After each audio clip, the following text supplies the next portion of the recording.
Hello guys, നമ്മൾ ഇന്ന് പോകുന്നത് ഗൈസ് പറശ്ശിനിക്കടവ് ടെമ്പിളിലേക്കാണ്. ഫാമിലി എല്ലാവരുമായിട്ട് അത് ഗൈസ് പോകുന്നത്. അമ്മ, ആൻറ്റി, അച്ഛൻ, അമ്മമ്മ, കസിൻസ് എല്ലാവരും ഉണ്ട് ഗൈസ്. നല്ല വൈബായിട്ടാണ് ഗൈസ് പോകുന്നത്. ഈ വെക്കേഷൻ ടൈമല്ലേ, ഇവിടെ എവിടെ പോകുമെന്ന് വിചാരിച്ചപ്പോൾ ഒരു സ്പോട്ടാണ് പറശ്ശിനിക്കടവ് ടെമ്പിൾ.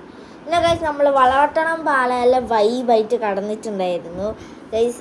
പിന്നെ നമ്മൾ ടെമ്പിളിൽ കയറി അവിടുന്ന് ഈ ഒരു ടെമ്പിളിൽ കയറുമ്പോൾ ആദ്യം തന്നെ കാല് നനച്ചിട്ട് വേണം, പുഴയിൽ കാല് നനച്ചിട്ട് വേണം കയറാൻ. ഇന്നിവിടെ തിരക്കൊന്നും ഉണ്ടായിട്ടില്ല, അതുകൊണ്ട് നന്നായിട്ട് തൊഴാൻ പറ്റിയിട്ടുണ്ടായിരുന്നു. എനിക്ക് ഈ വെള്ളത്തിൻ്റെ അകത്തുനിന്ന് ഇറങ്ങാൻ ഭയങ്കര മടിയനു. അത് എല്ലാവർക്കും എൻ്റെ കസിൻസ് എല്ലാം കുറേ ഇതായിട്ട് കാലെല്ലാം നനക്കുന്നുണ്ട്. അങ്ങനെ കാലെല്ലാം നനച്ച് നമ്മൾ തൊഴുതിട്ടല്ല നമ്മൾ അടുത്തത് ചോറിന് ക്യൂ നിന്ന് ക്യൂ വേഗം പോയിട്ടുണ്ടായിരുന്നു. നല്ലൊരു ഭക്ഷണമായിരുന്നു അവിടുത്തത്.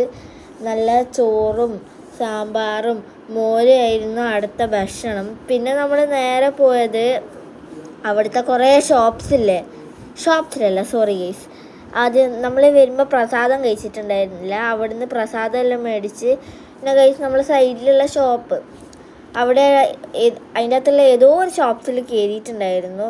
ഇവിടെ എല്ലാ ഷോപ്സിലും ഉണ്ടാകുന്ന ഒരു സാധനമാണ് കുപ്പിവളയും കമ്മലും. അങ്ങനെ നമ്മൾ ഇവിടുന്ന് കുറച്ച് സാധനങ്ങൾ മേടിച്ചിട്ടുണ്ടായിരുന്നു. പിന്നെ ഗൈസ് ഇവിടുന്ന് എൻ്റെ അനിയൻ എന്തായിരുന്നു മേടിച്ചിട്ടുണ്ടായിരുന്നത്? മോതിരവും പിന്നെ ഞാനൊരു ചെറിയ സ്റ്റഡും. ഈ കുപ്പിവള അനക്കത്ര ഇഷ്ടമൊന്നുമല്ല. പിന്നെ ഓൻ വേറെ എന്തോ ഒരു സാധനം മേടിച്ചിട്ടുണ്ട്. അങ്ങനെ നമ്മൾ ഗൈസ് തിരിച്ചു മടങ്ങി.